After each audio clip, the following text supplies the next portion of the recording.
They even gave me a...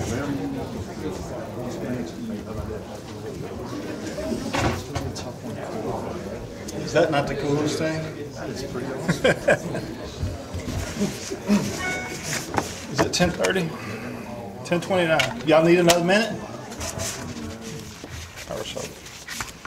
Well, good morning. Thank you for being here today. I'm Sheriff Ashley, Okaloosa County Sheriff's Office, and we want to talk to you today about investigation, an ongoing investigation that is still current, so there'll be some things I can't discuss with you. But as you all know, Okaloosa County is tied with West Palm Beach County as having the most heroin overdoses in the state of Florida.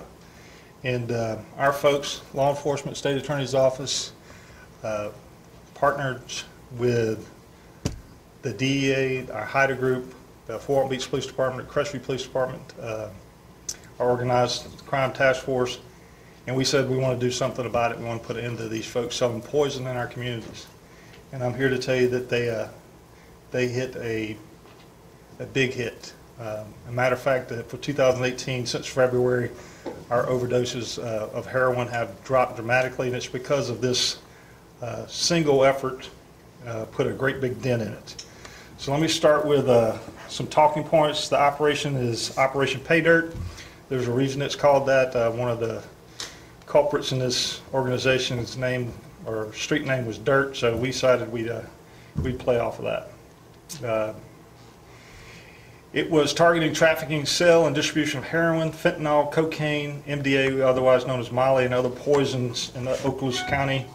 Agencies involved in this ongoing effort and represented here today include the Okaloosa County Sheriff's Office Special Investigation Section, the First Judicial Circuit State Attorney's Office. You have David Stevens, Assistant State Attorney, and Bill Bishop, the attorney here in the office, Okaloosa County. You have HIDA, which is Northwest Florida High Intensity Drug Trafficking Areas. Special Agent Ben Murphy's here today with DEA. FDLE, Florida Department of Law Enforcement, Resident Agent in Charge Chuck Buffalino's here today. Fort Walton Beach Police Department Chief Ed Ryan's here today, and Crestview Police Department Chief Jamie Grant is here today. I want to thank them first and foremost for their cooperation, efforts, assistance in this investigation and those that are spinning off from it. We couldn't do it without them, and partnerships are important, especially when you take on something that is so county-wide and it's just everywhere. That's the unfortunate part about this whole thing is, where does it end? It seems like that none of these people are new to the criminal justice system, and accountability has to start somewhere, and I'll get into that in just a little bit. To summarize what happened, this multi-agency investigation began in August 2017 and has culminated to date in the identification and arrest of 15 members of a high-end drug trafficking organization. A multitude of human resources and undercover operations were utilized to infiltrate this organization and bring its distribution operations to an end and its members to justice. As a result of these efforts, search warrants were secured and executed in late February 2018 at 2 locations. The first one was 118 Lake Street, Crestview. It was identified as a stash house, and 698 McDonald Street, Crestview, distribution and meeting location for this organization. At the Lake Street, search warrant revealed, and we recovered 3.5 kilograms of heroin, which is over 35,000 doses, with a street value of approximately $900,000. One that's more concerning to me and to law enforcement, we seized nearly a kilo, 766 grams of fentanyl, which is over 300 doses of that drug, street value of about $6 million. 1 milligram equal 1 dose in 300,000, or 766 grams, 300,000 doses. 2 milligrams is an overdose. So that's enough fentanyl to kill 150,000 people in overdoses. That's almost the entire population of Okaloosa County. That's a lot of poison in our community that was taken off the streets because of their efforts. Also discovered and seized a pill press and hundreds of diet pills. Believe they were planning to press the fentanyl into these diet pills. 45 grams of MDA, commonly referred to as Molly, loaded takedown handgun, and miscellaneous drug paraphernalia. Suspect Jamal Shaheed Hunt, convicted felon, was arrested at this location with these drugs and gun. I don't think he's really worried about our gun control laws.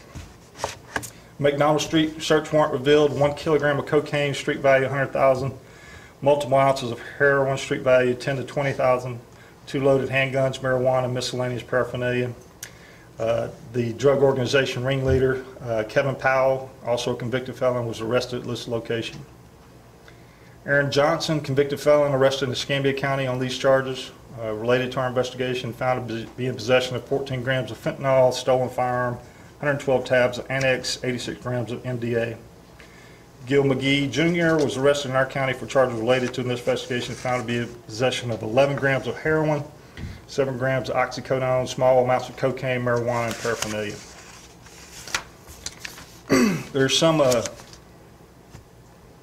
because this investigation continues, I can't discuss methods and sources of the investigation or spin-off investigations resulting from it. But I would like to close with this summary. As I've said before, we have the unenviable title of leading the state of Florida in most heroin and opioid overdoses. And I'm here to tell you these folks have put a big dent in that, and I'm very appreciative for their efforts in that. 2017, we had 125 overdoses reported to our agency alone, 25 of those resulting in death attributed to heroin and fentanyl. So far this year, mid-May, we've had 21 suspected heroin overdoses with 3 deaths. Still bad, but much better. The agencies here represented take serious our obligations to the citizens to protect our citizens from these death-dealing menaces that continue to poison our communities, and I know that they will be held accountable. They lay waste to countless lives, and people say drugs are a victimless crime, and I'm here to tell you that I've seen and observed and experienced otherwise every single day. Drugs are not a victimless crime. The men and women and children are enslaved to addiction, or they die from overdoses. Families are torn apart because parents can't parent while high. Overcrowded emergency rooms are full of patients related to addiction, withdrawal, and numerous health complications. Homelessness and Baker Act mental health issues increase. Thefts and burglaries increase. Breeding ground for gangs, robberies, and violent crime. Job losses and lack of healthy, productive workforce, and loss of economic stability. That's all related to heroin and fentanyl and opioid crisis that we face, the state faces, and the country faces. It affects every one of us in a very tangible way and negative way, and it's up to our community and its law enforcement agencies not to give up this fight to end this bane on our society.